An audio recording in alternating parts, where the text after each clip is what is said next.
हे उद्धव, मैं ये नहीं कहता कि तुम्हारे मथुरा मंडल में कोई कमी है, सब कुछ है। और उद्धव, मोहि ब्रज विसरत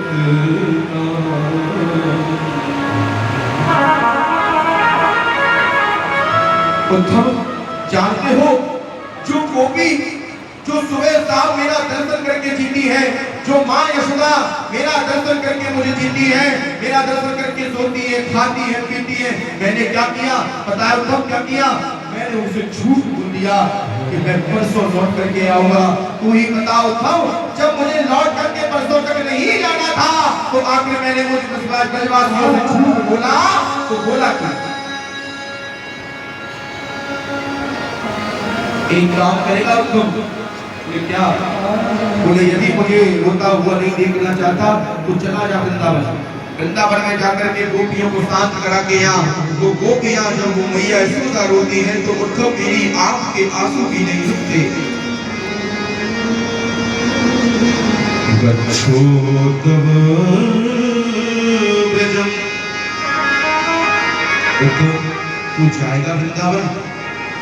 उद्धव ने कहा सरकार, तुम्हारा आदेश मेरे लिए सिर्फ आदेश नहीं अध्यादेश है। जाऊंगा, पर एक बात बताओ, क्या समझाऊंगा? वेद वेदांतों की भाषा समझ पाएंगे क्या वो?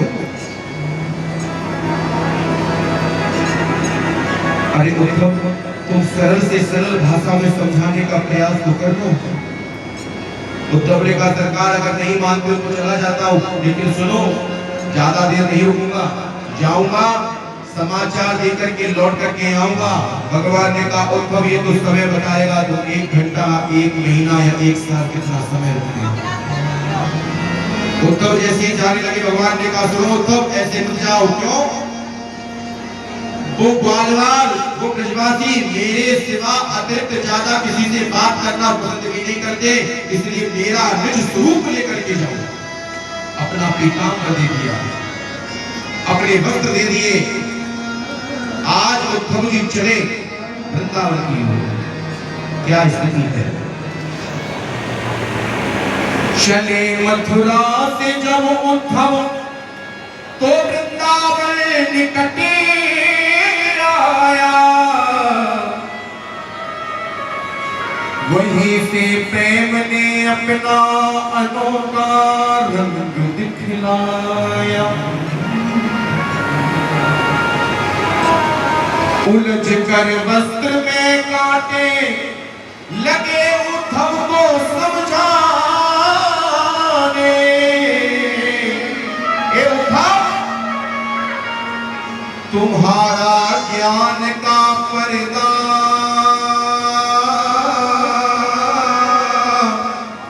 फाड़ देंगे वो प्रेम दीवाना।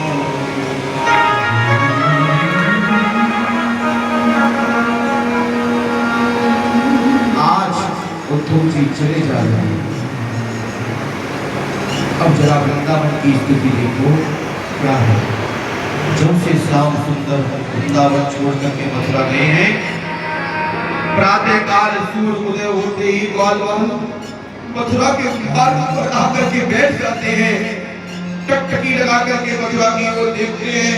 सूर्य अस्त नहीं हो जाता तब तक बैठे बैठे राह देखते रहते हैं। जब सूर्य अस्त हो जाता है तब लौट करके नंद महल जाते हैं और कहते हैं भैया, अरे वाह, तेरा लाला आज भी नहीं आया। आज बरसों पुरानी एक आस जगती हुई सूर्य की किरण दिखाई दी। एक रथ चला आ रहा है मथुरा की ओर से। ग्वाल वालों ने कहा देखो देखो देखो वो आ गया, देखो मैं कहता हूँ कन्हैया आता है, आता होगा, देखो वो आ रहा है।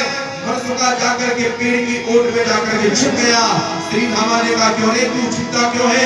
आज बरसों पुराना मित्र लौट करके आना मिलेगा नहीं। बरसुका ने कहा छोड़ करके वो गया था, वो आकर के पहले माफी मांगेगा तब मैं उससे जाकर के बात करूंगा। जब तक वो माफी नहीं मांगेगा बात नहीं करूंगा। ग्वाल वालों ने कहा तू छिपा रहे, मैं तो अपने सरकार से मिलूंगा।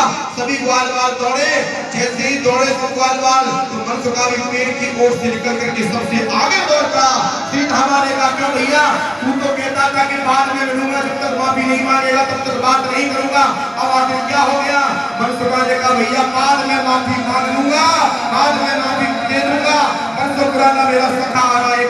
से लगा करके भी तो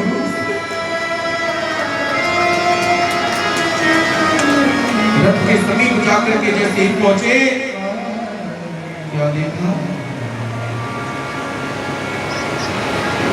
ठीक सामना सलोना कृष्ण का रूप लिए कोई रथ पर बैठा। भैया जय श्री कृष्ण, जय श्री कृष्ण। भैया कौन हो? कहा मेरा नाम उद्धव है, कृष्ण का सखा हूं, मुझे उसने भेजा है। परसों का रोता हुआ बोला मारो कन्हैया, परसों पुरानी बात मेरी याद आई तो खुद नहीं आया, सखा को भेज दिया। हाँ भैया, नंद के महल का रास्ता बताओगे?